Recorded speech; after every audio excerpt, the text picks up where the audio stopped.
هزة أرضية تضرب في المحيط الأطلسي قرب المغرب. أعلن المركز الأورو-متوسطي لرصد الزلزال أن هزة أرضية بقوة 4.5 درجة ضربت منطقة مضيق جبل طارق في المحيط الأطلسي قبالة سواحل المغرب. وأظهرت بيانات المركز الأورو-متوسطي أن جملة من الهزات المتفاوتة الشدة يتم تسجيلها في منطقة مضيق جبل طارق، في غالبيتها ليست ذات تأثير يذكر على المغرب خصوصا. ونفى مدير المعهد الوطني للجيوفيزياء ناصر جبور في تصريحات إعلامية أي إمكانية حدوث تسونامي، مشيرا إلى أن الهزة التي تم تسجيلها بوسط المحيط الأطلسي لا تؤثر على المغرب.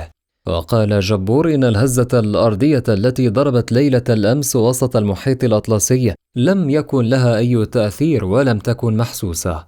وفيما يخص الإنذار بحدوث تسونامي كانت قد أصدرته بعض مواقع الرصد، فقد تم إلغاؤه في حينه.